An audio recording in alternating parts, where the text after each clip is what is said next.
Okay जी, अस्सलाम वालेकुम वरहमतुल्लाहि वबरकातुहू। जनाब, आप अल्लाह के करम से सब फर्स्ट क्लास होंगे, एवन होंगे। बहुत मज़े से अपनी ईद मनाई, उसके बाद बरसात का मज़ा लिया और आगे चले तो अब आपके लिए क्लास। और क्लास जो है वो डेफिनेटली ऑनलाइन में आपको थोड़ी बहुत हमारे साथ परेशानियों के साथ हमें रहना पड़ता है और इंशाअल्लाह परेशानियां आहिस्ता आहिस्ता दूर होती जाएंगी और इंशाअल्लाह मे बी कि हमारी गवर्नमेंट ऑफ सिंध जल्द अज जल्द अनाउंसमेंट कर दे कि जी तमाम एजुकेशनल इंस्टीट्यूशंस प्लस तमाम अदर एक्टिविटीज़ जो हैं वो ऑन हो गई, तो बहुत मज़ा आएगा, अच्छा रहेगा। जल्द अज जल्द हम फिज़िकली तौर पर आपके साथ अपेयर हों और क्लास लें। ठीक है जी, हाँ चलते हैं जी हम अपने चैप्टर नंबर 2 में। लास्ट टॉपिक हमारा आई थिंक रह गया था और वो था हमारा कॉन्जुगेटेड मॉलिक्यूल्स। ठीक है जी, आपकी बुक में आप होंगे इस वक्त पेज नंबर 37 पर। ठीक है, तो 37 पर आपको कॉन्जुगेटेड मॉलिक्यूल्स की डेफिनेशंस आपको इजीली अवेलेबल हैं। Conjugated molecules are formed when biomolecules of two different groups combine with each other, acting as unit molecule. When a molecule of carbohydrate combine with protein molecule, they form glycoprotein, etc. ठीक है जनाब, तो बहुत easy सी definition आपके सामने। और इसमें हमने कहा कि दो डिफरेंट मॉलिक्यूल्स, बायोमॉलिक्यूल्स, ठीक है ना।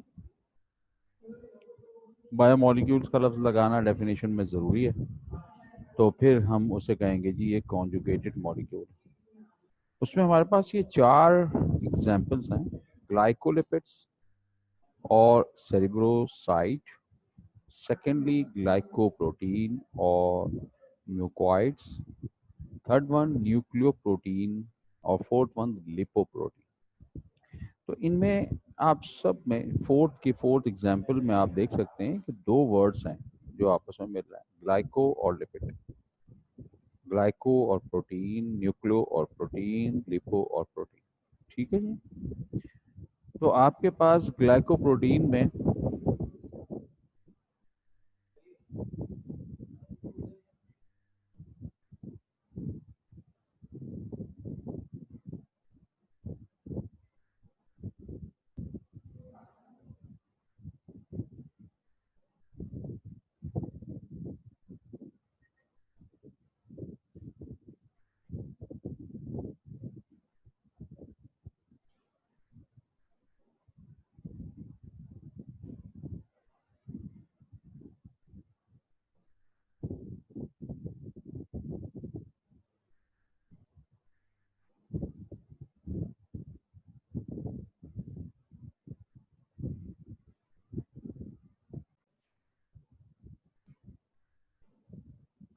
ठीक है जी, तो ये हमारा ग्लाइकोलिपिड सब फर्स्ट जो हमारा कॉन्जुगेटेड मॉलिक्यूल है उसके आपके सामने बात करते हैं। छोटी सी बात, एक रीज़न भी इसमें मौजूद है जो आपको आपके होमवर्क में दिया गया है।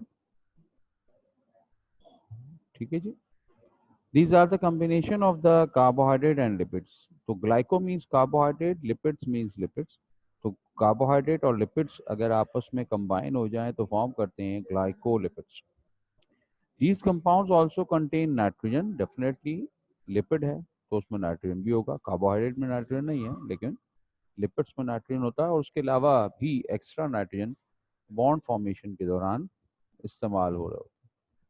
These are the derivatives of carbohydrate glycerides, ये डेरिवेटिव्स हैं। डेरिवेटिव्स मीन्स आपको शायद हमने पहले भी डिस्कस किया था, दोबारा अगेन आपको बता देता हूँ। डेरिवेटिव्स होता है कि किसी में से माखूज किया गया, उर्दू में हम इसको कहते हैं माखज, यानी किसी में से निकाला गया। तो ये कार्बोहाइड्रेट ग्लिसराइड्स के फॉर्मेशन जो होती है उसके मॉलिक्यूल्स या कंपाउंड्स होते हैं जो ग्लाइकोलिपिड्स बनते हैं। These include the galactolipids and sulfolipids found in chloroplast. अब इनमें से हम ग्लैक्टोलिपिड्स या सल्फर जो मौजूद है वो क्लोरोप्लास्ट में आपको नजर आएगा। अगेन इसका बहुत इंपॉर्टेंट पॉइंट है, these are also called cerebrocytes because they are the important constituents of brain। ये इंपॉर्टेंट कंपोजिशन बनाता है हमारे ब्रेन का, और इसीलिए हम इसको सेरिबिलम होता है। हम सेकेंड ईयर में पढ़ेंगे ब्रेन को बहुत तफसील के साथ, यहाँ बात नहीं कर रहे।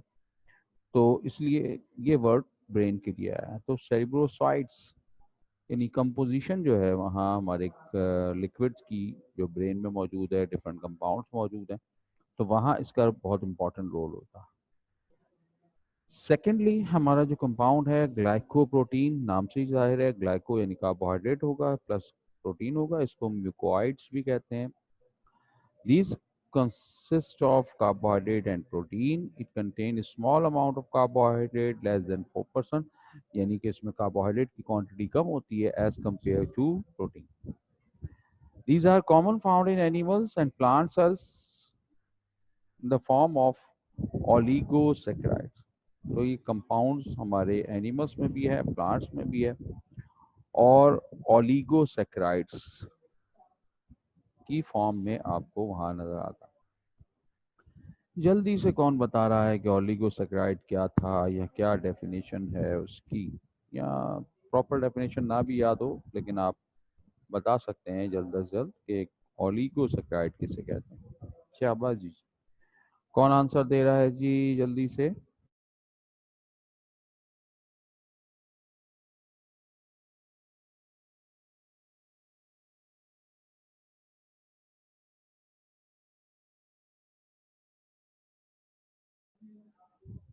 अभी तक आंसर नहीं आया, क्या बात है भाई, 23 पार्टिसिपेंट हैं। आया जी, one answer, here is the answer, two, three answer आ गए जी।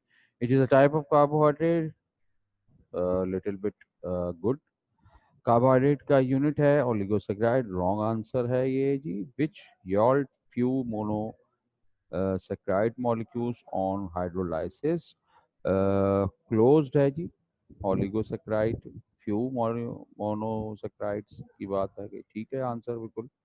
कार्बोहाइड्रेट मॉलिक्यूल विच यार 3 to 10 मोनोसेक्टाइड, एग्जैक्ट आंसर ये ठीक है बिल्कुल, अच्छा लगा ये 3 to 10, 3 to 10, 1 to 2 जो है वो हमारे मॉलिक्यूल्स डाइसेक्राइड थे, तो 3 to 10 जो सेकंड नेक्स्ट आंसर है। कार्बोहाइड्रेट मॉलिक्यूल कंटेनिंग 2 to 10 नहीं, 3 to 10। गुड जी, बहुत अच्छी बात है। हमारे बच्चे जो है वो ऐसा लगता है कि आंसर ढूंढ रहे होते हैं, फिर उसके बाद ढूंढने के बाद आंसर देते हैं। आंसर फौरन मांगने का मतलब यही होता है कि आपके जहन में जो है वो आंसर आप बताएं। बहरहाल गुड जी, बहुत अच्छी बात है, आंसर दिया आपने। नेक्स्ट पॉइंट है जी, cell membrane also passes it. ये सेल मेम्ब्रेन में भी होता है, oligosaccharide take part in it. हमारे हम सेल मेम्ब्रेन चैप्टर 4 में पढ़ेंगे, वहाँ आपको ये मॉलिक्यूल सेल मेम्ब्रेन में दिखाएंगे कि ओलिगोसैकेराइड्स वहाँ मौजूद हैं। हमें मिल जाएगा एग एल्बुमिन में गोनेडोट्रोफिक हार्मोन जो हमारा गोनीड्स फॉर्म करता है, उसमें आपको मिल जाएगा। तो ये कंपाउंड्स आपको अवेलेबल होंगे, ठीक है जी। न्यूक्लियोप्रोटीन, डेफिनेटली न्यूक्लियस और प्रोटीन, तो ये अक्सर और बेशतर ये एमसीक्यूज में भी आपसे पूछा जाता है, अंडरलाइन कर लीजिएगा फॉर एमसीक्यूज। वैसे जो फोर्थ कोई तमाम कंपो जो टाइप्स हैं उनको आप कर लीजिए, एमसीक्यूज इसमें से कोई भी पूछ लेते हैं। जी एक सवाल पूछा है बच्चे ने, किसी ने सर ओलिगोसेक्राइड में 3 से 20 या 2 से 20 मोनोसेक्राइड होते हैं, ये बता दें। 3 से 10 डेक्स्ट्रिन, डेक्स्ट्रिन था ना लव्स, डेफिनेशन आपको कहा था। तो 1 से 2, 1 और 2 यानी एक मॉलिक्यूल या 2 मॉलिक्यूल्स आपस में मिल जाते हैं तो वो वहां तक होगा डाइसेक्राइड्स। और अगर 3 मॉलिक्यूल्स आपस में मिलते हैं, 3 4 5 6 7 8 9 10, 10 तक बस, तो वो होगा ओलिगोसेक्राइड। 10 के बाद 11 अगर उसमें आ गए तो 11 से लेके थाउजेंड्स में चले जाएं आप तो वो बनेगा पॉलीसेक्राइड्स। ठीक है जी, 20 नहीं 10। ठीक है जी। Nucleoprotein, nucleic acid plus protein, it is found in nucleus, हमारे न्यूक्लियस में होता है तमाम सेल्स के। These are weakly acidic in nature, soluble in water। छोटी छोटी सी इसकी आपको करेक्टर्स दिए हुए हैं। Lipoprotein, lipids and protein combine together and form lipoprotein. Lipid आपस में मिल जाए विद प्रोटीन तो लिपोप्रोटीन बनाएगा। Lecithin and cholesterol conjugate with protein, these are prostatic groups। Prostatic group किसे कहते हैं, ये हम चैप्टर नंबर 3 जो आज ही इंशाल्लाह शुरू कर देंगे कुछ देर के बाद ही, तो उसमें आपको बहुत अच्छी तरह समझ में आ जाएगा कि ये प्रोस्टैट क्या है।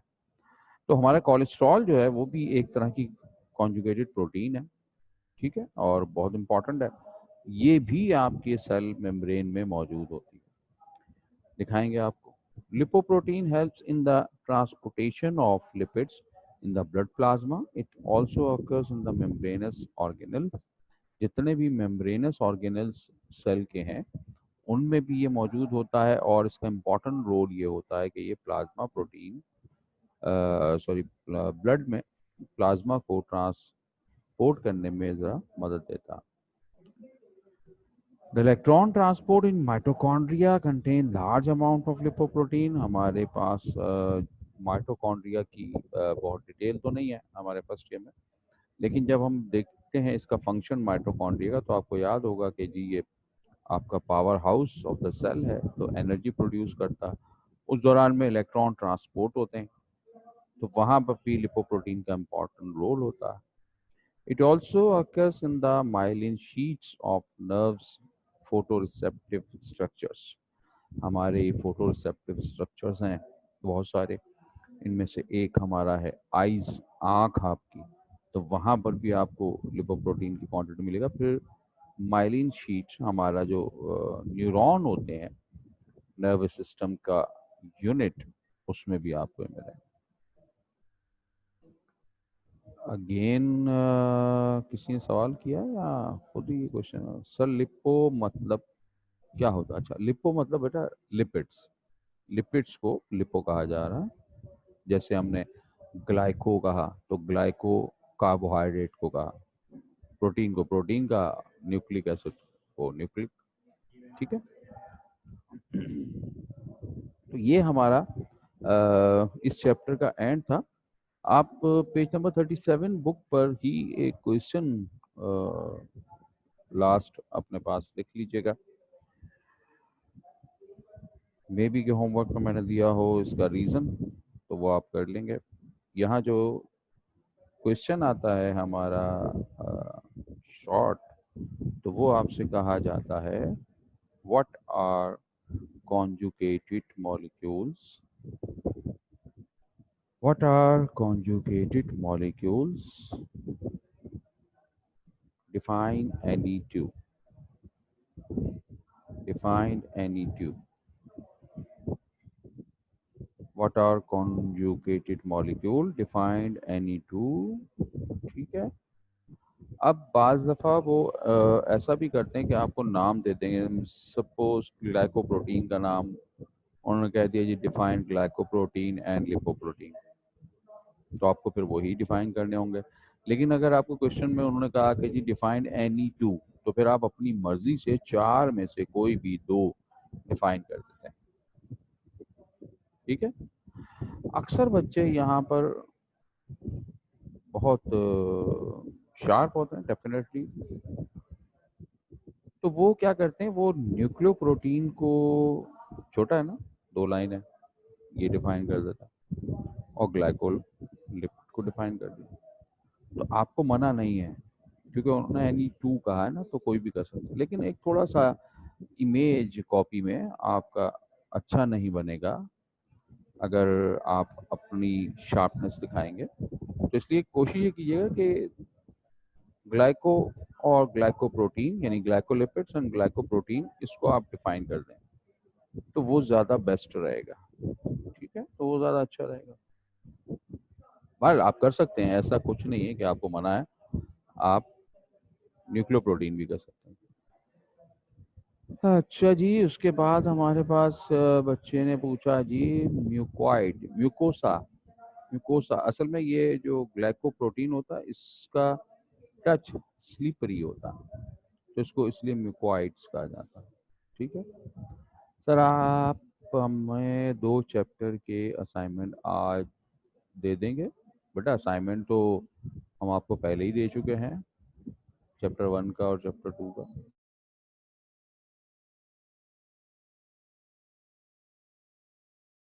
जी बेटा, चैप्टर 1 का और चैप्टर 2 का दोनों का आपको असाइनमेंट हम दे चुके थे।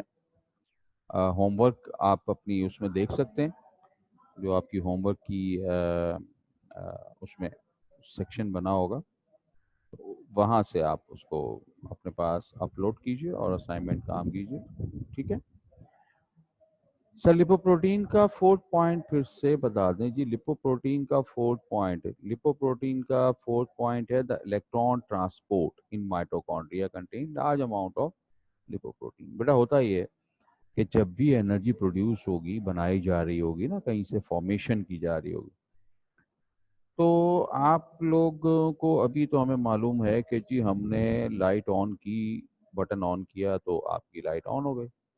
लेकिन उस बटन को ऑन करने की वजह से हुआ क्या?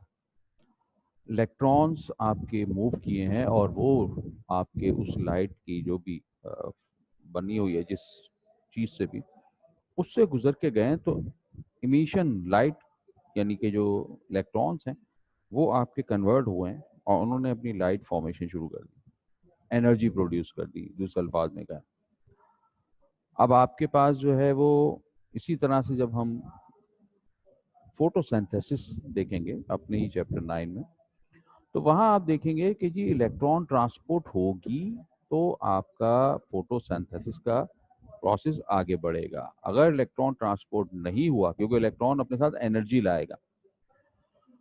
इसी तरह माइटोकॉन्ड्रिया, आपने कहा था, सुना था 9 में कि जी ये पावर हाउस है, एनर्जी फॉर्म करता है। पावर हाउस का मतलब एनर्जी फॉर्म करना।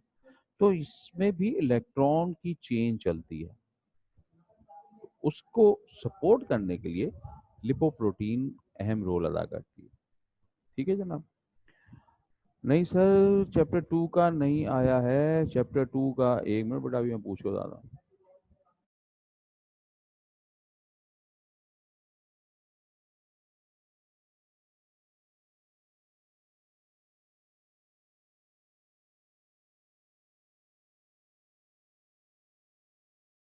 अभी बेटा आपको थोड़ी देर में चेक करके बता देते हैं चैप्टर 2 का। ठीक है जी, फिर उसके बाद है जी सर, ये असाइनमेंट सबमिट कब करवाना है? Again, what is the unit of nervous system? Nervous system की यूनिट होती है जी न्यूरॉन्स।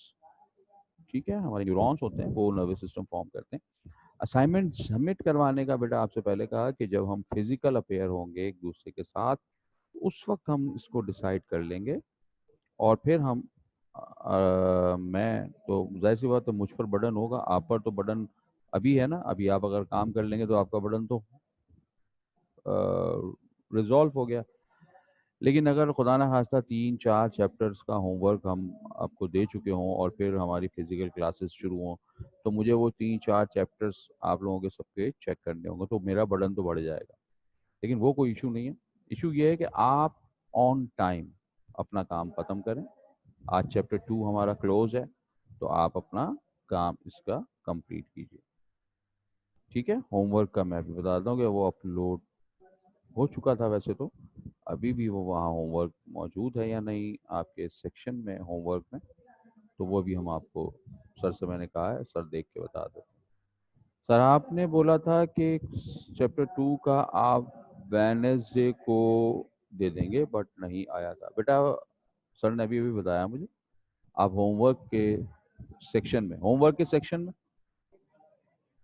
होमवर्क होमवर्क मैनेजर में बेटा आप देखिए, आपको वहां पर क्वेश्चन का एक पूरा फाइल मिलेगी छोटी सी, उसमें ऑलमोस्ट सारे शॉर्ट क्वेश्चन और रीजन क्वेश्चन होंगे। ठीक है, वो आप देख लीजिए। यही क्वेश्चन याद करेंगे? ना ना ना ना ना ना बेटा, याद करने वाली बात नहीं है। याद तो सारा चैप्टर सारी बुक करनी है बेटा, याद नहीं करना है। ये तो आपकी प्रैक्टिस क्वेश्चन है कि हम आपको थोड़ा बहुत काम करवाते रहे ना, हमें पता चले कि जी आप रनिंग पर हैं कि नहीं है। ठीक है, और बेहतर तौर से आपकी क्या कैपेबिलिटी है, आप क्या कर सकते हैं। ठीक है, तो याद करने वाली बात तो पूरा पूरा चैप्टर याद होगा बेटा, और पूरी बुक। आपको पता है ना, हमारे लोगों में ये चीज़ शामिल है कि जी हम कोर्स कंप्लीट करवाने के साथ साथ टेस्ट की अरेंजमेंट भी ऐसी करते हैं कि उसमें आपको सारे चैप्टर्स याद करने पड़ते हैं। ठीक है, पूरी बुक।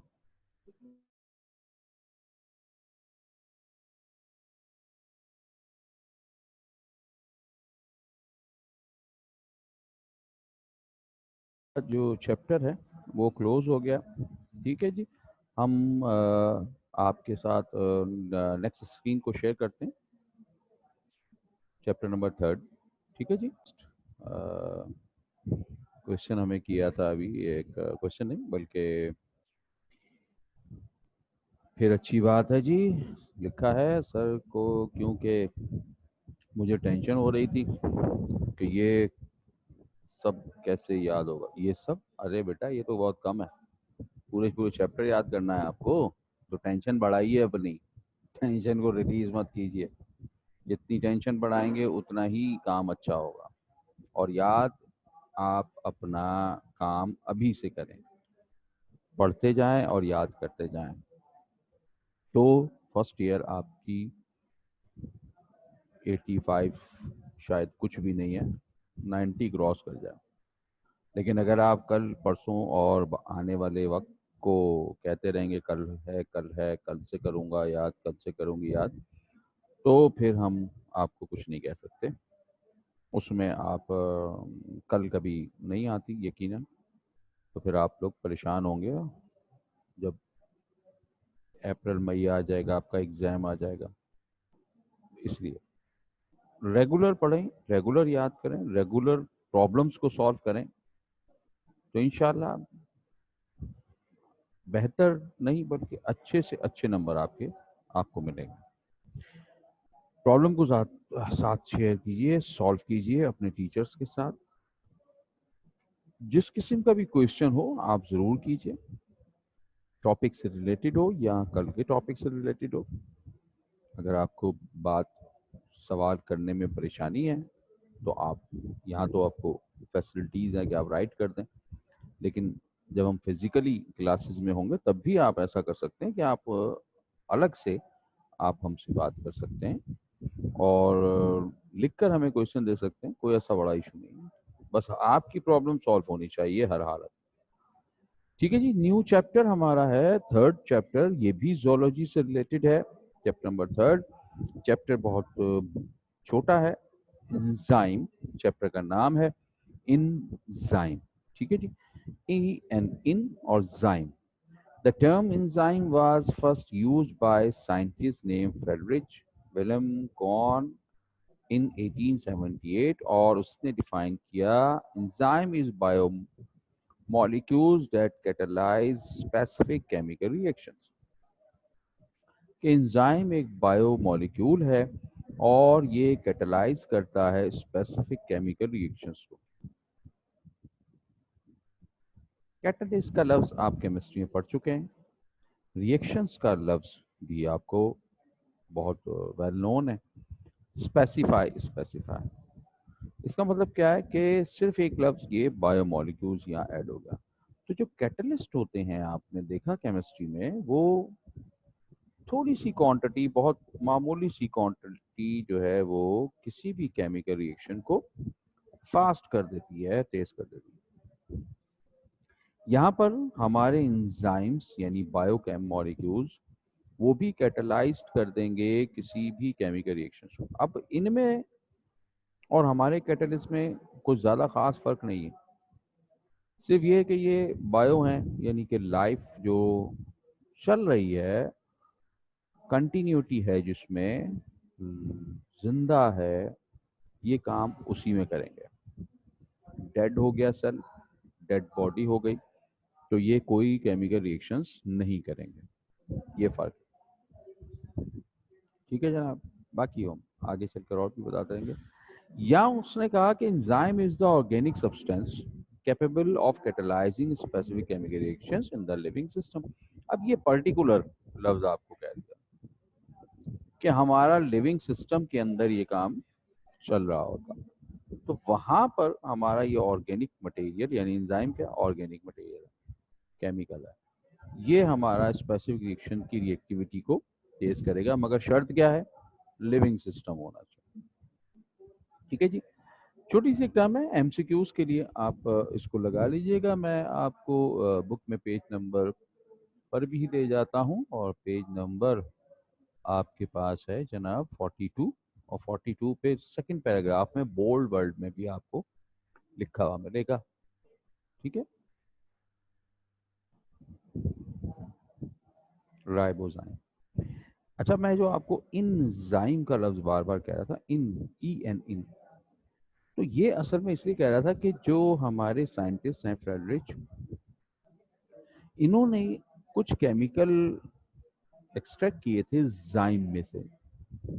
जाइम हम कहते हैं ईस्ट को, ईस्ट जो है वो इंग्लिश वर्ड है, ठीक है, जाइम उसका ग्रीक वर्ड है। और इन, आई एन इन और ई एन इन, ई एन इन हमारा ग्रीक में यूज होता है, आई एन इन हम इंग्लिश में यूज करते हैं। तो इसने सबसे पहले इंजाइम में कहाँ से यानी केमिकल कुछ हासिल किए थे ईस्ट में से, तो इसने उनका नाम रख दिया इंजाइम। लेकिन बाद में जाकर ये मालूम हुआ कि ज़रूरी नहीं है कि सिर्फ ईस्ट में ही इंजाइम या ये बायोकेमिकल्स होते हैं, तो हर जगह है, हर लिविंग ऑर्गेनिज्म, हर लिविंग सेल में ये मौजूद है। लेकिन ये नाम ऐसा था कि ये नाम बहुत ही अच्छा लगता था, तो इसलिए हमने इस नाम को 1878 से लेके आज तक इसकी सिनोनिमी को चेंज नहीं किया और इंजाइम ही चलने दिया। जैसे लफ्ज क्रोमोसोम है, तो क्रोमोसोम का मतलब होता कलर बॉडी, जबकि क्रोमोसोम कलर होता ही नहीं, लेकिन वो नाम अच्छा है तो उस नाम को आज भी वही यूज किया जाता है, इसी तरह से इसको भी यूज किया जाता है। ठीक है, और ये उसने जो ईस्ट में यही हम जो आप यूज करते हैं डो बनाने में अपने पिज्ज़ा की या बेकरी आइटम में, तो उसी के दौरान इसको फाइंड किया गया। क्लियर जी, तो राइबोजाइम की तरफ चलते हैं जी। राइबोजाइम जो हमने आपसे एमसीक्यूज के लिए भी कह दिया, अंडरलाइन कर लीजिएगा। इन 1980s थॉमस केच and Sydney Edmund discovered that, इनके साइंटिस्ट के नाम एयर के साथ अपने पास रख लीजिएगा, ये भी फेडरिच का भी एमसीक्यूज के लिए। Certain molecules of ribonucleic acid function as enzyme, these are called ribozymes which catalyze reactions involved in processing genetic information to be used by the cell। अब एक बात जो हम आगे चलकर पढ़ेंगे वो ये कि हर एंजाइम जो है ना वो स्पेसिफिक केमिकल रिएक्शंस करता है, और ये स्पेसिफिक केमिकल रिएक्शन का मतलब है कि वो दूसरों के रिएक्शन में टांग नहीं अड़ाएगा। ठीक है, ये करेक्टर है, हम आगे जाकर आपको दिखाते हैं। इसी तरह से इन साइंटिस्ट ने, थॉमस ने और सिडनी ने 1980s में कुछ ऐसे एंजाइम्स को फाइंड किया जो राइबोन्यूक्लिक एसिड के फंक्शन कर रहे हैं।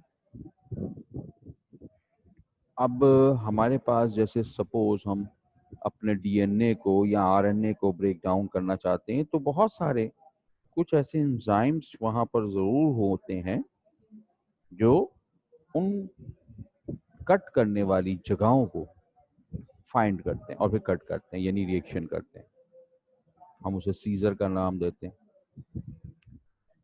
ठीक है, जैसे आजकल आप देखते हैं कि हमारा जो कोविड-19 का टेस्ट होता है, तो उसमें हम पीसीआर करते हैं, पॉलीमरेज चेन रिएक्शन। तो पॉलीमरेज चेन रिएक्शन में ये राइबोजाइम्स ही इस्तेमाल होते हैं जो उस प्रोटीन की चेन को तोड़कर फाइंड करते हैं कि जी ये है कोविड-19 की प्रोटीन और ये सैंपल में से निकली है। ठीक है जनाब। ओके जी, नेक्स्ट पे चलते हैं जी। और यहाँ पर हमारा रीज़न भी बनता है। आप पेज नंबर जिस 42 पर ही हैं, ठीक है जी। एनर्जी ऑफ एक्टिवेशन, और 43 पर आपको रीज़न, पहले पैराग्राफ में आपको रीज़न मिलेगा। बताते हैं भी आपको। Energy of activation, it is the energy required for the formation of chemical complex by the reactants. अब हमारे पास, अगर आपको बेहतर तौर से रिएक्शंस पढ़ने हैं तो आपको ये अंदाज़ा होना चाहिए कि एक बॉन्ड बनने की वजह क्या होती है और एक बॉन्ड टूटने की वजह क्या होती है। अगर आप ये जान गए तो यकीन करें, केमिस्ट्री के अंदर रिएक्शन और उनकी इक्वेशंस बनाना आपके लिए शायद फिंगर टिप्स पर हो सब कुछ। ठीक है ना। तो यहाँ पर हम जब रिएक्टेंट कौन होते हैं जी, जो रिएक्शन में स्टार्ट करते हैं। ठीक है, तो स्टार्ट करने के बाद रिएक्टेंट जब आपस में मिलते हैं तो फौरन ही प्रोडक्ट नहीं बन जाता, बल्कि बीच में एक केमिकल कॉम्प्लेक्स फॉर्म होता और फिर बॉन्ड टूट कर नया बनता। मिसाल के तौर पर आप NaCl लेते हैं, सोडियम क्लोराइड, और उसको पानी उसमें डिजॉल्व करते हैं, तो आप कहते हैं जी NaOH भी बन गया और HCl भी बन गया। या इसका उल्टा टाइट्रेशन करते थे, HCl NaOH के साथ मिलाते हैं तो आपके NaCl और H2O बन जाता है ना। तो ये पहले बीच में एक केमिकल कॉम्प्लेक्स बनता, फिर वो कन्वर्जन होती है इनटू प्रोडक्ट।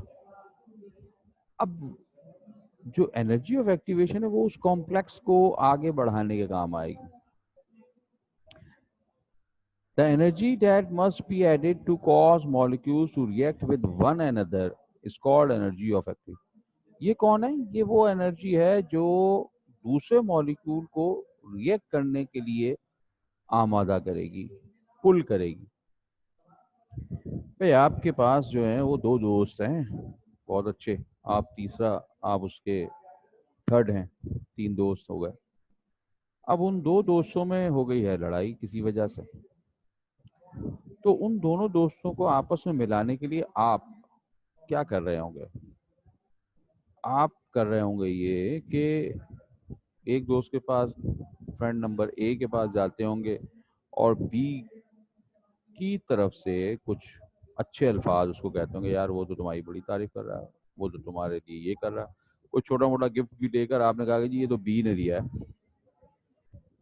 बी वाले के पास गए और आपने वहां जाकर कहा यार ए वाला तो बड़ी तुम्हारी तारीफें करता है और ये देखो ए वाले ने तुम्हारे को गिफ्ट भी दिया।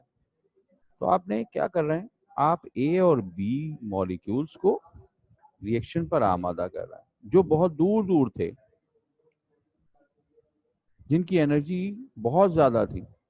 आप उनकी एनर्जी को कम करना चाहते हैं, फिर वो बैठकर आप उनको किसी रेस्टोरेंट में या घर पर दावत में बुलाकर उनकी एनर्जी को मजीद कितना फोर्स करते हैं, ये फोर्स आप कर रहे हैं। नहीं नहीं भाई चलो हाथ मिलाओ, चलो भाई चलो एक दूसरे को माफ करो, ये क्या कर रहे हैं, आप कर रहे हैं। तो ये एनर्जी ऑफ एक्टिवेशन, जो दूसरों को फोर्स करके मॉलिक्यूल को आमादा करे। Reaction that involve larger activation energy tends to proceed more slowly, and reaction that involve smaller activation energies tend to proceed faster. क्या मतलब हुआ? अगर आपने उनको घर में दावत दी तो उनका एक दूसरे के दरमियान जो एनर्जी यानी कि फासला था करीब हो गया। अब वो किसी ना किसी तरह एक दूसरे को सलाम भी करेंगे, जवाब भी देंगे और हो सकता है मुस्कुरा के देखें और हाथ भी मिला लें। लेकिन अगर वो फासला लार्जर है, वो अपने घर में बैठे हैं और वो अपने घर में और आप थर्ड वन अपने घर में बैठे फोन पर एक दूसरे को बात करना चाहे, तो ये भी मैटर सॉल्व होगा, मगर शायद 3 दिन 4 दिन 5 दिन या एक हफ्ता लग जाए, तो स्लो होगा। और अगर एनर्जी ऑफ एक्टिवेशन बहुत कम है यानी कि फासला कम है, तो वो ही रिएक्शन तेजी से हो जाएगा, फास्ट हो जाएगा। तो एक्चुअली आपका एंजाइम जो है वो एक्टिवेशन एनर्जी को कम कर देता।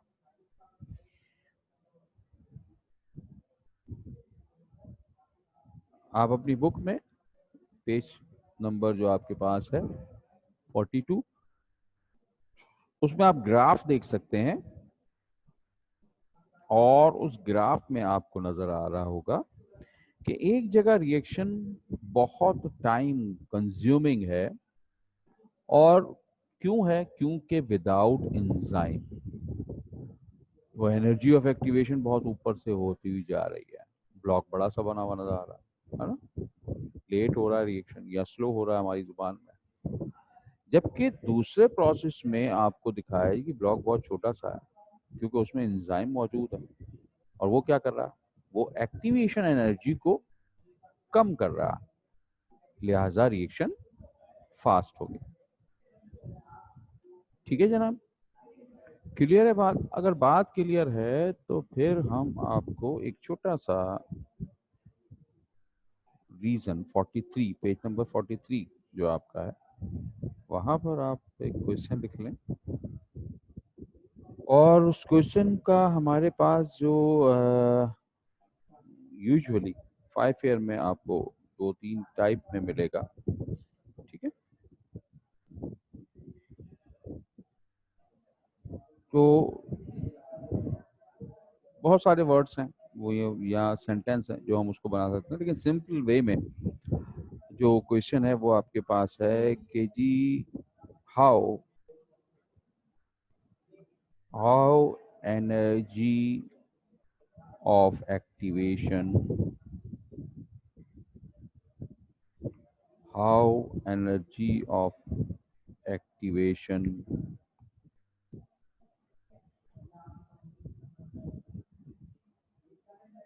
decrease by enzyme, decrease by enzyme, how energy of activation decreased by enzyme। ठीक है, या हम इसको कह सकते हैं why intermediate complex, why intermediate complex are formed, are formed during biochemical reaction, during biochemical reaction। ठीक है जी, दोनों क्वेश्चन एक है, आंसर यानी कि एक है। Why intermediate complex are formed during biochemical reactions, और how energy of activation decrease by enzyme. तो पेज नंबर 43 का पहला पैराग्राफ है, उसमें इसका आंसर आपको है मिल जाएगा, आपको खुद करना है। और डेफिनेटली ये आपके जब थर्ड चैप्टर का हम आपको होमवर्क देंगे तो उसमें भी मौजूद होगा। रोल ऑफ एंजाइम्स की बात करते हैं, जो हम अभी डिस्कस कर रहे थे आपके सामने, उसी की बात है ये। तो एंजाइम जो है वो बहुत इंपॉर्टेंट रोल अदा करता है। Enzyme lower down the activation energy of reaction and in this way reaction completes easily and fast. तो एंजाइम ने उस फासले को कम कर दिया ताकि केमिकल बॉन्डिंग फॉर्म हो जल्दी और तेजी के साथ और आसानी से। A decrease in activation energy accelerate both the forward and reverse reaction, but in this action, equilibrium is never altered. It remain the same. ये क्या बात है जी? बात यह है कि जब हमारा एक्टिवेशन एनर्जी, यानी कि अगर आप रिएक्शन बगैर इंजाइम के करवा रहे हैं, तो आपने कहा जी एक्टिवेशन एनर्जी तो बहुत ज़्यादा है, तो अब क्या होगा? अब वो रिएक्शन हो तो रहा है ना, स्लो हो रहा है। और आपको याद होगा, और नहीं याद तो अभी आप दोबारा पढ़ेंगे केमिस्ट्री में, forward reaction, reverse reaction, equilibrium state, शायद इस पे तो पूरा चैप्टर ही है मे बी केमिस्ट्री में। तो इक्विलिब्रियम स्टेट वो होती है जिसमें हमारा रिएक्टेंट और प्रोडक्ट इक्वलाइज हो जाए, बराबर हो जाए, तो वो कॉम्प्लेक्स फॉर्मेशन होती है उस वक्त। ठीक है जी। तो अगर डिक्रीज इन एक्टिवेशन एनर्जी हो जाए तो वो एक्सेलरेट तो कर देगा, अगर फॉरवर्ड करना है फॉरवर्ड कर देगा, रिवर्स करना तो रिवर्स कर देगा, लेकिन वो इक्विलिब्रियम पर असरअंदाज नहीं होता, उसको ऑल्टर नहीं करता, क्योंकि इक्विलिब्रियम अगर फॉर्म हो गया तो हो गया। अब उसको या तो आगे लेके जाएंगे या पीछे लेकर आएंगे, अब ये डिपेंड करता है रिएक्शन के ऊपर। The enzymes react with the energy-rich and energy-poor molecule to form an intermediate complex. This complex again breaks into product and enzyme. अब ये क्या है एनर्जी रिच और एनर्जी पुअर? एनर्जी रिच का मतलब जो आपका दोस्त ए था वो बहुत ज्यादा गुस्से वाला, तो वो क्या हुआ? Energy rich. और जो बी दोस्त था, आपका फ्रेंड था, वो जरा कम गुस्से वाला है, गुस्सा तो आता है उसको लेकिन थोड़ा सा आता है, तो वो क्या हुआ? Energy poor. जब आपने इन दोनों को मिलाया था तो इन दोनों का मिलना पूरी तरह से नहीं हुआ, अभी भी ये दोनों एक दूसरे से थोड़े से खाइफ हैं, एक दूसरे के सामने तो बैठ गए लेकिन सलाम दुआ नहीं कर पा रहे, तो वो क्या बन गया उस वक्त? इंटरमीडिएट प्रोडक्ट, क्योंकि उस वक्त आप भी मौजूद हैं बीच में। अब ये कॉम्प्लेक्स जब टूटेगा तो फिर प्रोडक्ट यानी उनकी दोस्ती पक्की हो गई, और इंजाइम यानी कि आप सेपरेट हो गए, बाहर आ गए, उस वक्त ये हो पाएगा। क्लियर है जी? तो ये मामला था हमारा एनर्जी ऑफ एक्टिवेशन का। रीज़न एक छोटा सा आपको दे दिया। उसके बाद हमसे एक इजी सा क्वेश्चन पूछा जाता है जो अक्सर आपको 5 में नज़र आएगा, और वो आपके पास जो है वो यही नेक्स्ट हेडिंग है, करेक्टर्स ऑफ एंजाइम की, पेज 43 पर। ठीक है, इसमें आपसे कहा जाता है कि जी define any 4 characters of enzyme, define any 4 characters of enzyme. ठीक है, तो 4 एंजाइम से कैरेक्टर बता दीजिए। बहुत इजी क्वेश्चन है, आसान है, आपके पास बहुत सारे कैरेक्टर हैं, आप इनमें से कोई भी 4 जो आपको याद आ रहे हैं वो आप लिख दीजिए। पहला तो आपको वैसे ही याद रहेगा कि enzymes are protein in nature and are globular shape molecule. Enzyme जो होता है वो प्रोटीन से बना होता है, एंजाइम है, हार्मोन है ना, ये सब प्रोटीन से बने हुए हैं। और ग्लोब्यूलर शेप अभी हम देखेंगे तो आपको वो नजर आ जाएगी एंजाइम की शेप। ठीक है, तो ये ग्लोब्यूलर शेप होती है। दे मे entirely consist of protein, for example amylase or pepsin, or many or may contain along with protein or non-protein part follow enzyme। इसका क्या मतलब? इसका मतलब ये है कि जनाब कुछ हमारे एंजाइम ऐसे होते हैं जो सिर्फ प्रोटीन प्रोटीन से बने हैं, और एग्जाम्पल अमाइलेज या पेप्सिन वगैरह की। कुछ हमारे एंजाइम ऐसे होते हैं जो प्रोटीन तो होगी होगी लाजमी, ये तो शर्त है ना, क्योंकि प्रोटीन इन नेचर था, तो प्रोटीन तो है, लेकिन उनके साथ साथ प्रोटीन के अलावा भी कोई और मॉलिक्यूल भी अटैच है, तो उसको कहेंगे आप नॉन प्रोटीन पार्ट, वो भी अटैच है। सपोज हॉलो एंजाइम, यही आपको प्रोस्थेटिक ग्रुप डिफाइन करेगा। अभी नहीं, आगे चलते। थर्ड हम करेक्टर देखते जनाब, क्वेश्चन आ गया है छोटा सा कोई, होलो एंजाइम्स, हाँ इसकी हम बात करते हैं। हम टाइप में जाएंगे ना तो फिर आपको दिखाएंगे होलो एंजाइम क्या है। ये तो एग्जाम्पल है, तभी एंजाइम की टाइप्स हमने देखनी। तो नॉन प्रोटीन पार्ट जो होता है ना उसे कहा जाता है। अभी ऐसे समझ में नहीं आएगा, मे बी आपको फिगर के थ्रू नजर आएगा। ठीक है जनाब। अच्छा जी, simple सा character, they are biocatalysts which speed up the rate of reaction and are not consumed during the reaction, they catalyze। ये आपको याद है, बायोकैटलिस्ट है जिस तरह कैटलिस्ट स्पीड अप करता है रिएक्शन को और यूज नहीं होता, इसी तरह ये भी। फोर्थ वन है, they react with both acidic and alkaline substance due to the presence of protein as their major part. तो चूंकि इसमें प्रोटीन मौजूद है तो वो इसको एसिटिक मीडिया और अल्कलाइन मीडिया दोनों ही में रिएक्टिविटी प्रोवाइड करती है। तो ये एसिडिक मीडिया में भी काम करने की सलाहियत रखते हैं, अल्कलाइन यानी बेसिक मीडिया जो होता है उसमें भी। अब डिपेंड करता है कि जी अल्कलाइन कहाँ पर है, एसिडिक कहाँ है। मिसाल के तौर पे आपके स्टमक में एसिड है तो पेप्सिन वहाँ पे काम कर रहा है। अल्कलाइन फॉर्म आपके इंटेस्टाइन में तो वहाँ पे अमाइलेज काम कर रहा है। ठीक है जी। फिफ्थ वन पॉइंट है हमारे पास, they required in very small quantities which are capable of bringing about a change in a large amount of substrates. सही। तो ये बहुत थोड़ी सी क्वांटिटी चाहिए। जैसे आपको याद है कि हमारा जो कैटलिस्ट होता है वो भी बहुत थोड़ी सी क्वांटिटी चाहिए होती है ना, लेकिन बहुत बड़ी क्वांटिटी सबस्ट्रेट की ये यूज कर लेता है। अच्छा, अब ये सबस्ट्रेट का लफ्ज मेरा ख्याल से आप लोगों ने कहीं पढ़ा हो इंग्लिश में, तो ज़रा जल्दी से बताइएगा इसका क्या मतलब है। बुक्स वगैरह है शायद कहीं देखने लग जाते हैं। एक आंसर आया हमारे पास जनाब के सबस्ट्रेट का मीन्स है माइनस, वो सबस्ट्रैक्ट होता है ना, the substance on which enzyme act. Good, very good. जिसे हम केमिस्ट्री में रिएक्टेंट कह रहे थे वो हमारी यहाँ सबस्ट्रेट बनती है। सबस्ट्रेट का मतलब होता है वो चीज जिससे कोई चीज अनदर मटेरियल अटैच्ड हो जाए। जैसे आप जबरदस्ती पकड़ रहे हैं किसी को, तो जिसको पकड़ा है आपने वो सबस्ट्रेट है। ठीक है।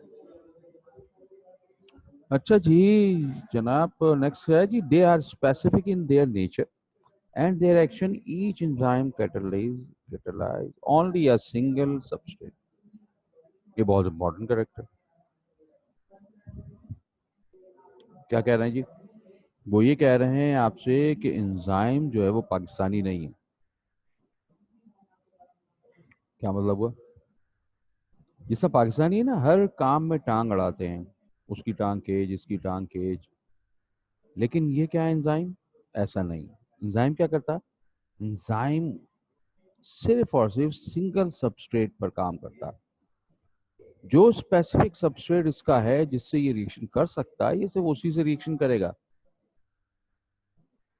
मिसाल के तौर पे हमारा पेप्सिन है आपके स्टमक में।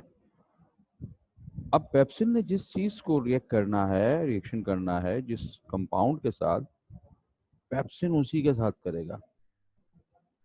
अगर स्टमक में लिपिड बहुत सारी पड़ी है तो पेप्सिन उसको टच भी नहीं कर सकता, ना करेगा, क्योंकि उसे लिपिड नहीं चाहिए, उसे प्रोटीन चाहिए जिसको वो तोड़े, कार्बोहाइड्रेट चाहिए इसको तोड़े।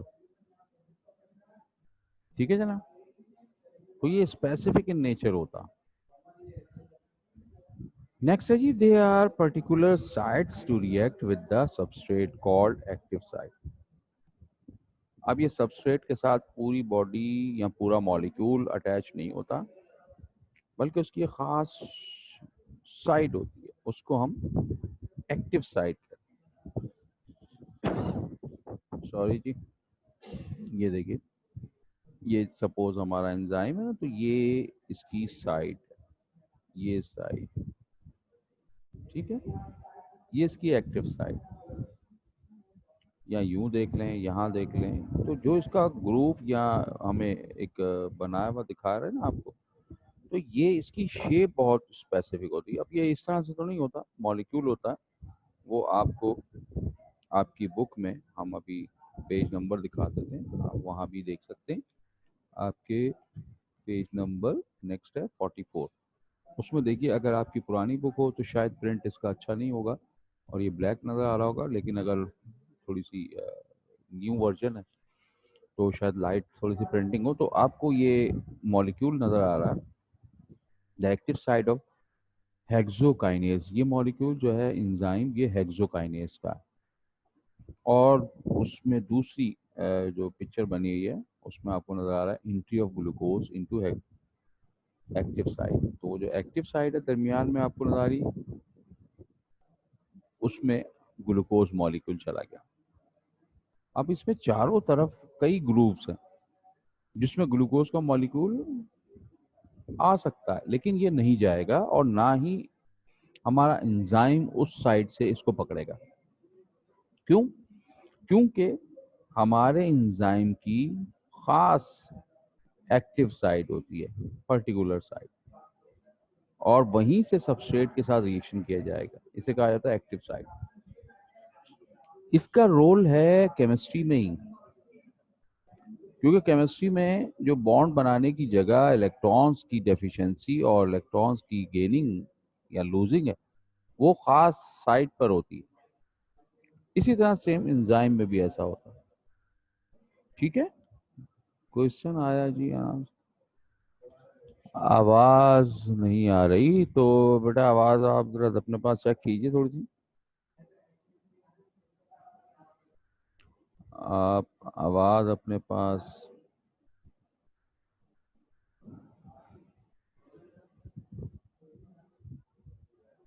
आवाज आ रही है जी मेरी? आ रही है तो बस एक बच्चे को नहीं आ रही। हम्म,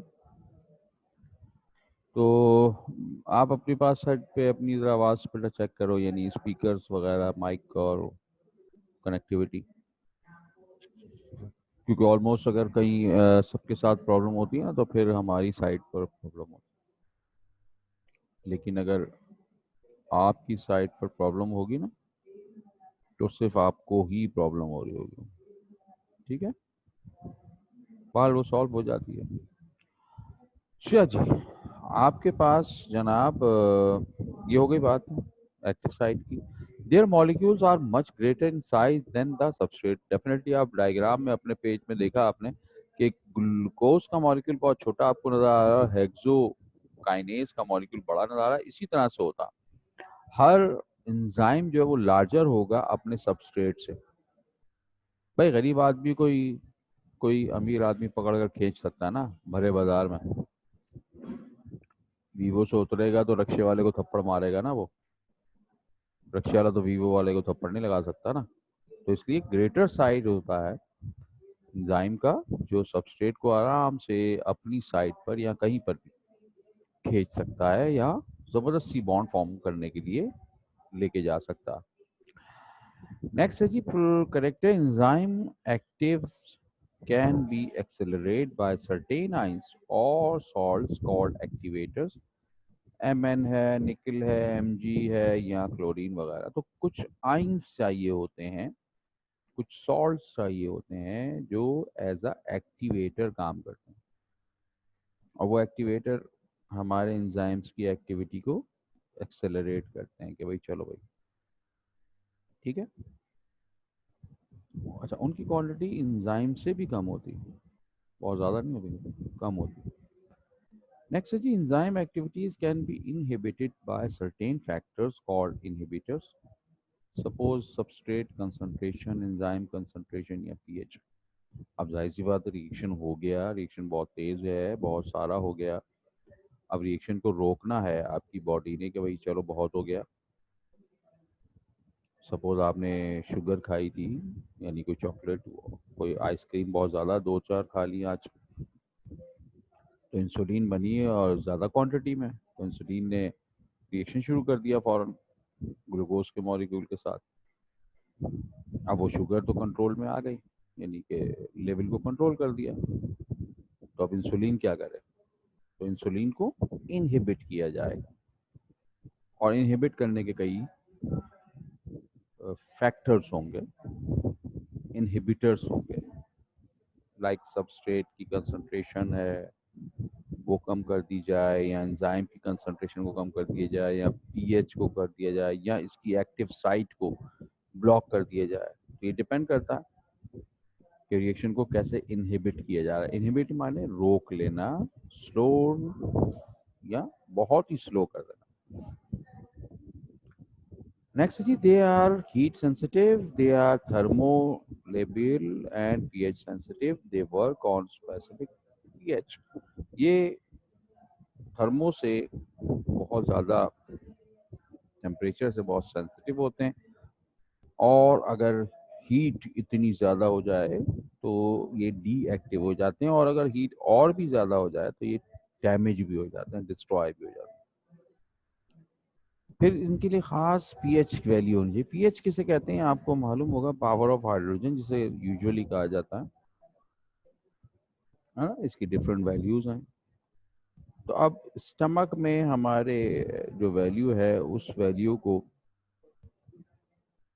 ऐसी होना चाहिए कि उसमें हमारा कौन पेप्सिन रिएक्शन कर सके। तो 1.2 1.3 वैल्यू है जिस पे 1.4 तक मैक्सिमम जा सकता है।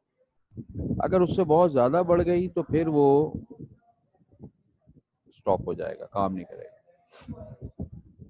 जैसे टेम्परेचर हो जाता ना आपको, या एसिडिटी हो जाती। अब टेम्परेचर हो गया तो आपका जो हीट है टेम्परेचर वो 102 103 पर पहुंच गया, अल्लाह ना करे, तो अब एंजाइम जो है वो काम नहीं कर पा रहा। ठीक है, तो वो स्टॉप हो जाएगा। तो इसीलिए आपको भूख नहीं लगेगी, खाना नहीं खाया जाएगा। सामने खाना आएगा तो आप बोलेंगे नहीं जी मैंने नहीं खाना। और अगर एसिडिटी आपकी हो गई तो वो भी पीएच आपके स्टमक की चेंज हो गई तो वो भी डाइजेशन नहीं हो पाएगा सही तरह, इसलिए खाना खा नहीं सकते आप। पहले ही खाना जो है अंदर वही डिस्टर्ब कर रहा है आपको। क्वेश्चन ने कहा है जी सर पीएच और पीओएच में क्या कोई फर्क में कोई डिफरेंस है? बिल्कुल डिफरेंस है बेटा। पीएच जो है वो पावर ऑफ हाइड्रोजन है, और पीओएच जो है वो हाइड्रोक्सिल की पावर, यानी ये दोनों एक दूसरे के अपोजिट हैं। ठीक है, केमिस्ट्री में आप पढ़ेंगे शायद में भी इसकी बहुत डिटेल चैप्टर्स किसी में।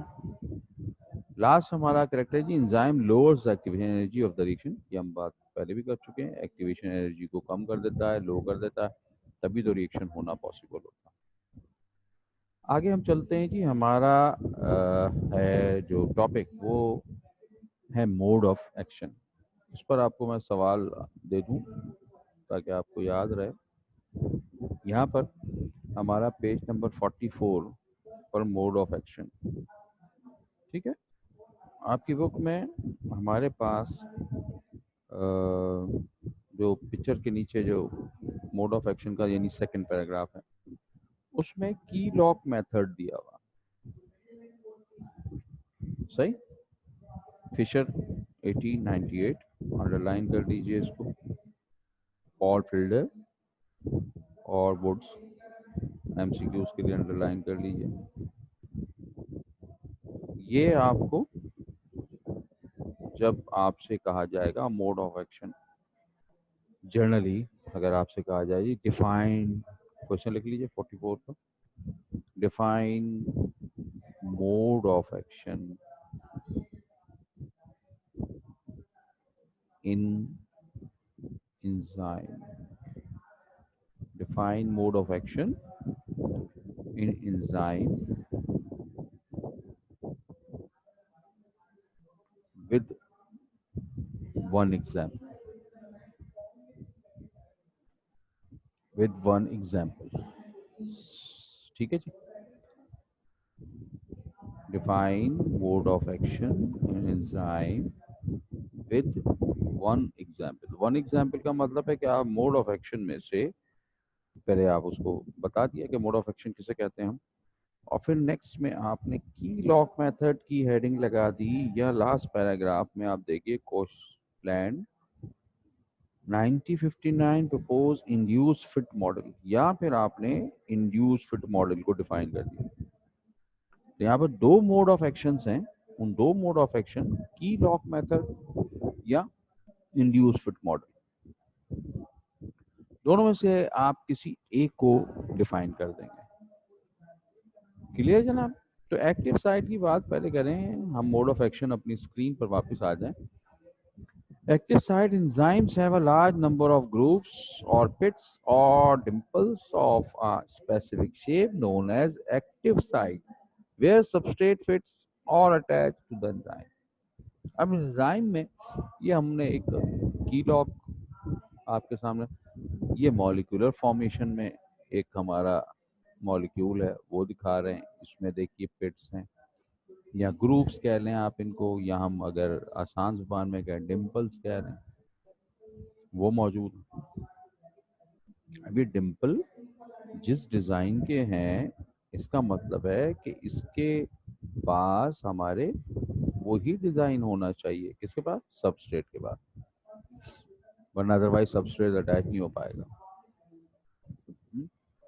ऐसा ही है, जैसे ये लें एक एग्जांपल और आपके, एंजाइम ए आपके पास है, फिगर नंबर ए, इसमें हमारे पास सबस्ट्रेट ए बी नज़र आ रहे हैं आप।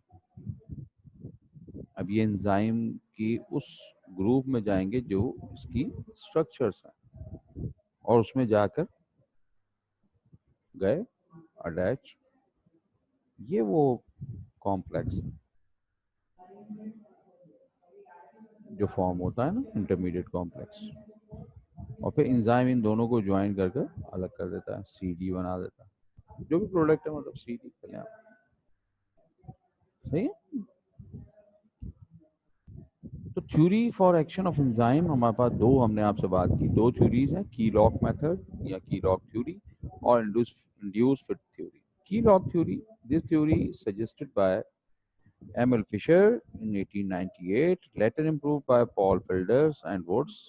They said a particular enzyme acts on a particular substrate similarly as a lock can only be unlocked by its specific key. जिस तरह आपकी चाबी होती है, अब ये चाबी का जो डिज़ाइन होता है, वो डिज़ाइन अगर हम एक ही शॉप से 10-12 ताले एक ही कंपनी के ख़रीदें, तो आप अपने पास उन 10-12 कीज़ को रख के देखिएगा कि वो ऐसा लगेगा कि सब की सब कीज़ जो हैं वो एक जैसी लग रही हैं। लेकिन जब आप अगर लॉक नंबर 1 की की को लॉक नंबर 2 में डाल दें, तो वो चले तो जाएगी, मे भी घूम भी जाए थोड़ी बहुत लॉक के जो ग्रूव है उसमें, लेकिन लॉक को अनलॉक नहीं करेगी। इसी तरह 1 वाली या 2 वाली को ऑल्टर कर लें, 2 वाली को 1 में डाल लें, तो वो भी सेम होगी, लेकिन अनलॉक नहीं कर पाएगी। ऐसा ही है।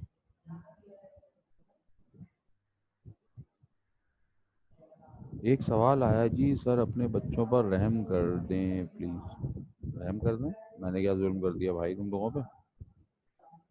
हाँ, क्या जुल्म हो गया, ये भी तो बता दो। है 9 बजे टाइम है क्लास का, तो क्लास का टाइम खत्म होगा तो छुट्टी होगी ना बेटा। ये जुल्म तो नहीं हो गया कहीं पढ़ना आज ज़्यादा पड़ गया आपको? टाइमिंग वैसे भी आपकी ऑलरेडी 7:30 से 9 थी, वो तो मगरिब की नमाज का टाइम लास्ट मंथ में थोड़ा सा आगे था, अब वो पीछे चला गया था, अब आपकी एग्जैक्ट 7:30 बजे क्लास स्टार्ट हो गई। ठीक है, आप लोग तो बेटा घर में आराम से बैठे हैं, चाय चाय पिए और साथ में बिस्किट विस्किट कुछ खाते रहें। अम्मी आपको खाना भी लाकर दे रही होंगी, यकीनन अम्मी बेचारी बहुत आपके लिए कंजर्वेटिव्स होती हैं और बड़ी मेहनत करती हैं आपके ऊपर। आप तो आराम से बैठे हैं, वो बेचारी पता नहीं क्या कर रही, खाना पका रही। तो इसलिए रहम जो है ना वो हम कर रहे हैं आपके ऊपर, आप हम पर रहम कीजिए, कंसंट्रेट होकर पढ़िए और कोशिश करें कि कोई बात ना समझ में आए तो पूछें। ठीक है जी, तो एक्सप्लेनेशन आपके सामने है। This theory depends upon physical contact between substrate and the enzyme. तो ये फिजिकल कांटेक्ट होना चाहिए यहाँ से, और अगर इसमें एक छोटा सा निशान भी हम यहाँ डाल दें अपनी की में, तो वो की का ये निशान इस जगह पर लॉक के इस पॉइंट पर नहीं आ पाएगा और लॉक बाहर तो घूम रहा होगा लेकिन अनलॉक नहीं हो रहा। The active side of each enzyme has a distinct shape, बिल्कुल उसकी एक खास शेप है जो मैंने अभी बात आपसे की, which is complementary to its substrate just like a lock and key। वो बिल्कुल कॉम्प्लीमेंट्री होती है अपने लॉक के साथ जैसे हमारे की लॉक है। Similarly, enzyme will only allow only that substrate having complementary structure to their active site to react, while the other will be rejected। तो अब मैंने अभी आपको मिसाल दी कि अगर छोटा सा यहाँ निशान भी हो ना तो वो की तो अंदर चली जाएगी, घूम भी जाएगी, लेकिन इस छोटे से निशान की वजह से वो अनलॉक नहीं कर पाएगा। तो यही फिनोमिना यहाँ डिफाइन 2 लाइनों में किया गया। ठीक है, इजी है ये तो। आगे चलते हैं, मोड ऑफ एक्शन नेक्स्ट है इंड्यूस फिट थ्योरी।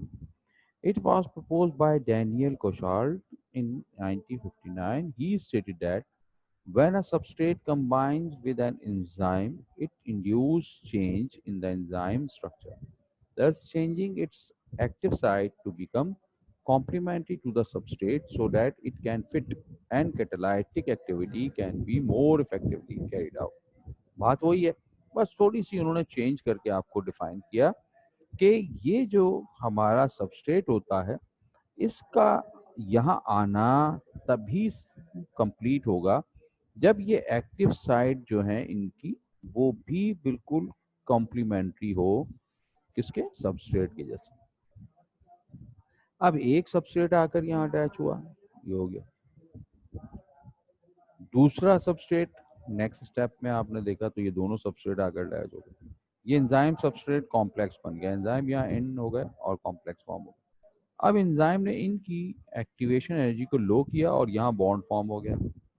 जैसे ही बॉन्ड फॉर्म हुआ, प्रोडक्ट हुआ, तो एंजाइम ने इन्हें अपने आप से डिटैच कर दिया, छोड़ दिया, ये बन गया प्रोडक्ट। ठीक है, तो बात वही है, बस थोड़े से टेक्निक को चेंज कर दिया, इंड्यूस कर दिया। इंड्यूस माने होता है मखसूस कर देना, फिट कर देना। ठीक है, तो इसे हमने कह दिया इंड्यूस फिट मॉडल।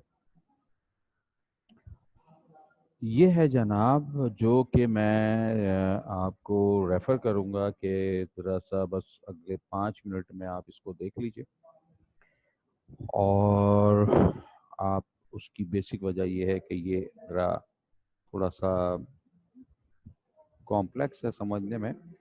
आपकी बुक में पेज नंबर 45 पर टाइप्स ऑफ एंजाइम आपको नजर आ जाएगा, नेक्स्ट टॉपिक जो है। ठीक है ना, इसमें आपको कुछ चीज़ें बोल्ड वर्ल्ड में नज़र आ रही हैं। वो बुक का ये पेज भी अपने सामने रख लें ताकि मैं आपको दोनों तरफ से बात क्लियर करता चला जाऊं और आपके लिए इजी हो। यहाँ पर हम स्ट्रक्चर टाइप ऑफ एंजाइम्स की बात कर रहे हैं। टाइप ऑफ एंजाइम्स बेस है कि उसकी कंपोजिशन कैसी।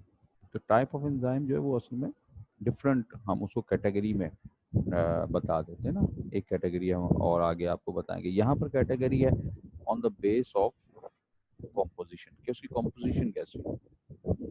ठीक है, तो एंजाइम्स की कंपोजिशन में पहले हम टाइप बनाते हैं। एंजाइम दो तरह के हैं। नंबर 1 है जी कॉम्प्लेक्स और हॉलो एंजाइम। लफ्ज आ गया हॉलो, किसी बच्चे ने पूछा भी था हॉलो एंजाइम क्या मतलब हुआ, protein part and non protein part. तो एंजाइम ऐसा जिसमें प्रोटीन भी हो और नॉन प्रोटीन पार्ट भी हो, यानी कॉम्प्लेक्स बना रहा हो, तो उसे कहा जाता है हॉलो एंजाइम या कॉम्प्लेक्स एंजाइम। और सेकंड ऐसा एंजाइम जिसमें क्या हो, सिर्फ और सिर्फ प्रोटीन हो, तो उसे हम क्या कहेंगे, सिंपल एंजाइम। ठीक है, या हम उसे कहेंगे प्रोटो एंजाइम, प्रोटियो एंजाइम। इसको अंडरलाइन कर लीजिएगा, आपके पैराग्राफ में 3rd लाइन में आपको नजर आएगा बोल्ड वर्ड में, प्रोटियो एंजाइम। तो सिंपल एंजाइम या प्रोटियो एंजाइम। ठीक है, और वो कॉम्प्लेक्स या होलो एंजाइम। अब जरा सा जोर नहीं डालिएगा, ज़्यादा थक गए मेरे ख्याल से बच्चे आप लोग। बस सिर्फ इतना सा जोर डाल दीजिए जनाब कि हमारे पास दो हिस्से हैं, दो पार्ट हैं हमारे, किसमें, हॉलो एंजाइम। एक है प्रोटीन पार्ट और एक है नॉन प्रोटीन पार्ट। तो अब होलो एंजाइम का जो नॉन प्रोटीन पार्ट होता है उसको हम अलग नाम देते हैं, और जो प्रोटीन पार्ट होता है उसका अलग नाम देते हैं। अब इसमें तो कुछ नहीं कह सकते, ये तो पूरा ही प्रोटीन है, सिंपल है ना, प्रोटीओजाइम है, ये तो सिंपल मॉलिक्यूल है, इसमें तो हम कुछ नाम बदल ही नहीं सकते, ना इसकी टाइप बना सकते हैं।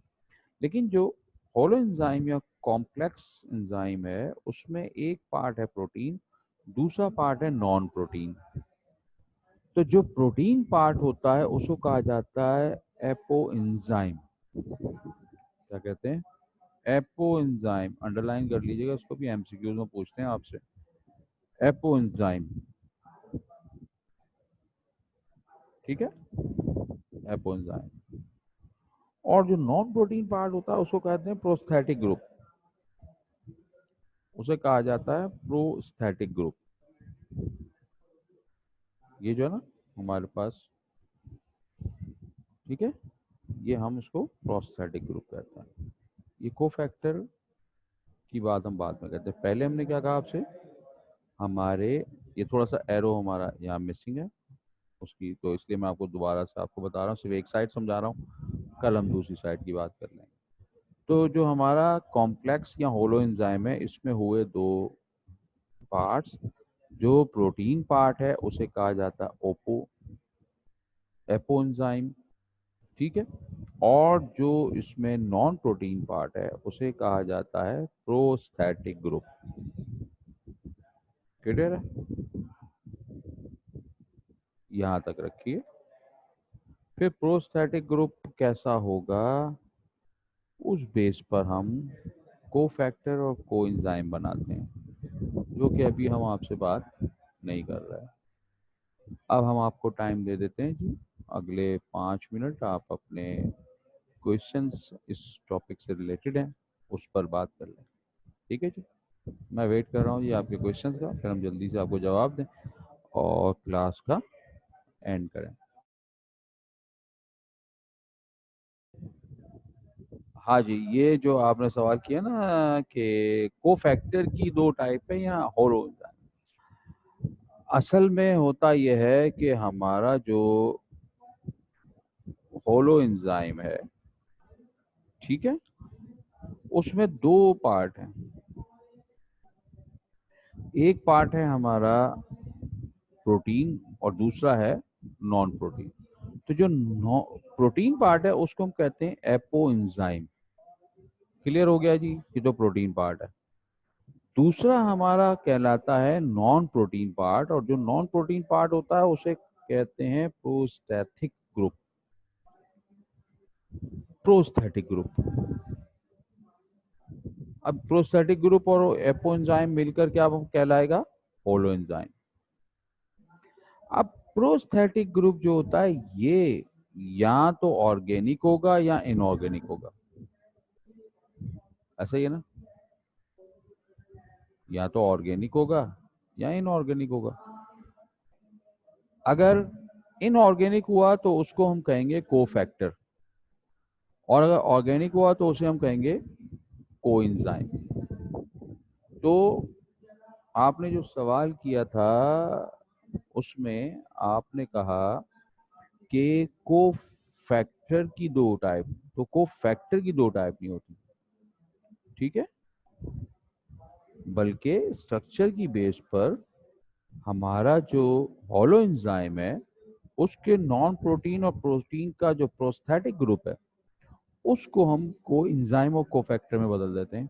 ये अभी हमने पार्ट आज आपको डिस्कस नहीं किया, बच्चे शायद थोड़े से परेशान हो रहे थे, तो मैंने आपको क्वेश्चन की तरफ ले गया हूँ। क्वेश्चन आप अपने मुझे नोट कीजिए तो मैं उनके आंसर दे दूँ, ठीक है, ज़्यादा लोड आपके ऊपर ना डालूँ पढ़ाई का। ठीक है जी, एक क्वेश्चन आया जी, और नेक्स्ट क्वेश्चन बताइए जल्दी से, शाबाश। ठीक है ना। तो पेप्सी में पेप्सिन का होना वो मुझे कोई ऐसा नहीं है, और वो स्पेशली पाकिस्तानी पेप्सी में तो ऐसा कुछ भी नहीं हो सकता। पाकिस्तानी पेप्सी में तो सिर्फ और सिर्फ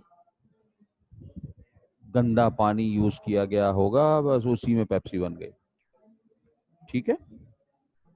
तो बहरहाल आपके जो पेप्सिन होता है वो एक एंजाइम है जो स्टमक में डाइजेशन करने के काम आता है।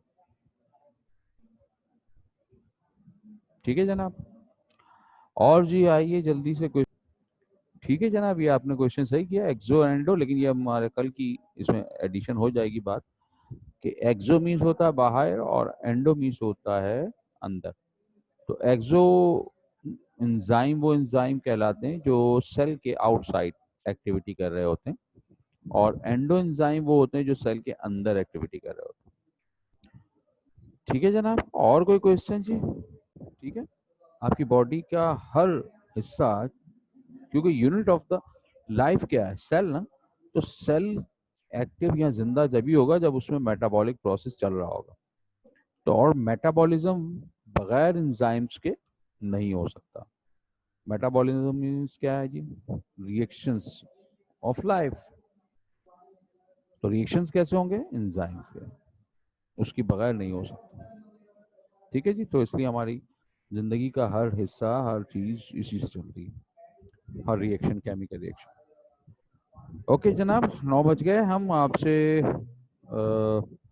खुदाफिज करते हैं। कल जिंदगी रही और नेट की कनेक्टिविटी रही तो इंशाल्लाह ज़रूर मिलेंगे। अल्लाह हाफ़िज़।